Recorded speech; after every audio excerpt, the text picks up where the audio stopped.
Assalamualaikum warahmatullahi wabarakatuh. Perkenalkan nama saya Indra Agustin. Pada video kali ini saya akan membahas tentang laporan keuangan fiskal. Topik pembahasan pada presentasi hari ini yaitu tentang yang pertama koreksi fiskal dan yang kedua rekonsiliasi fiskal. Selanjutnya koreksi fiskal. Pengertian koreksi fiskal. Menurut Setiawan dan Musri, tahun 2006 mengartikan koreksi fiskal sebagai penyesuaian ketentuan menurut pembukuan secara komersial yang harus disesuaikan menurut perpajakan.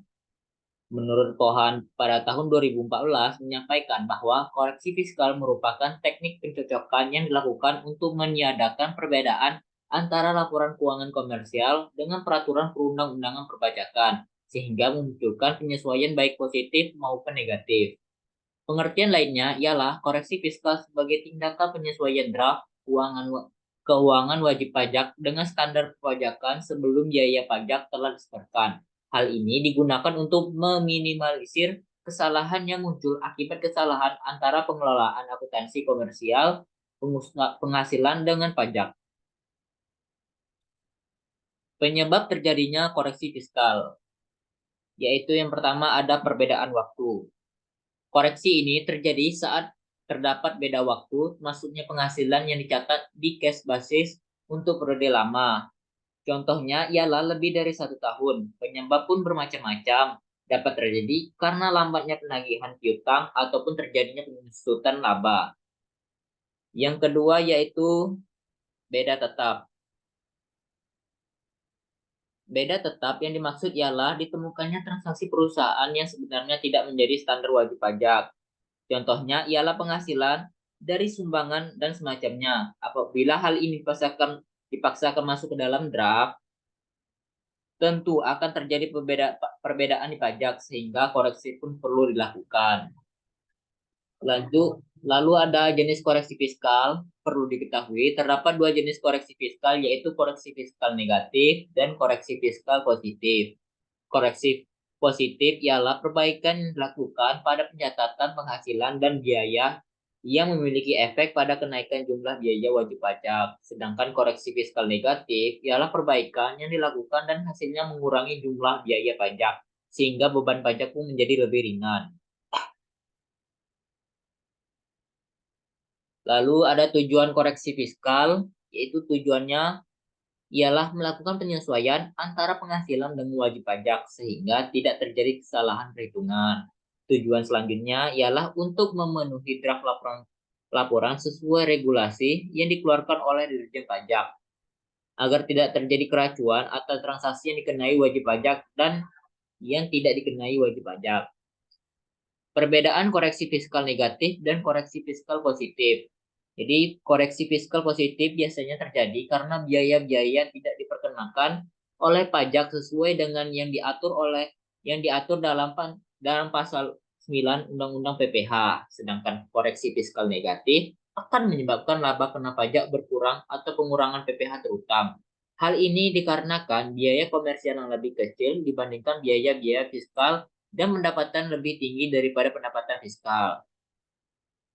Lalu penyebab adanya koreksi fiskal negatif yaitu ialah penghasilan yang dikenakan PPH final dan penghasilan yang tidak termasuk objek pajak tetapi termasuk dalam peredaran usaha. Selanjutnya, selisih penyusutan atau amortisasi komersial di bawah penyusutan atau amortisasi fiskal. Kemudian, penyesuaian fiskal negatif lain tidak berasal dari berbagai hal yang telah disebutkan di atas.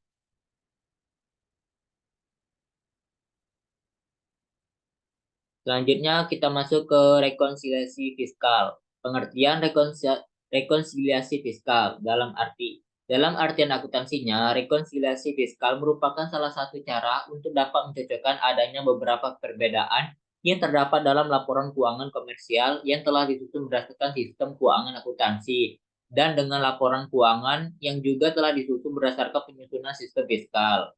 Sedangkan dalam perpajakannya, rekonsiliasi fiskal ini dilakukan untuk menyusun laporan keuangan suatu perusahaan di mana harus sesuai dengan peraturan fiskal yang ada dan kemudian akan dijadikan dasar untuk pembuatan SPT PPh sesuai perusahaan yang akan dilaporkan kepada kantor pajak.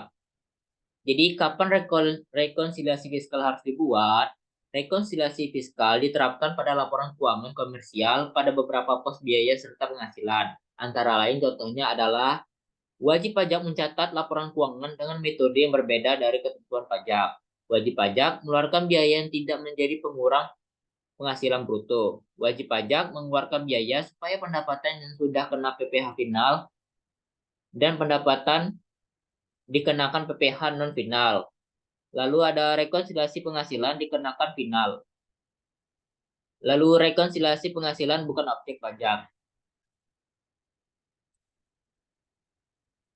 Selanjutnya, tujuan dari rekonsiliasi fiskal yaitu dapat disimpulkan bahwa rekonsiliasi fiskal sangat dibutuhkan dalam laporan keuangan perpajakan.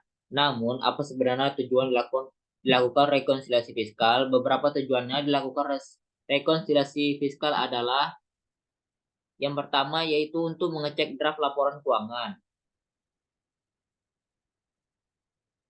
Jadi keuangan dan laporannya sangat penting dalam tiap perusahaan. Karena itu, perusahaan perlu memeriksa laporan keuangan mereka. Bahkan saat masih dalam bentuk draft, laporan pun perlu diperiksa kembali sebelum dibuat laporan resminya dan tahap terakhirnya diserahkan kepada Dirjen Pajak.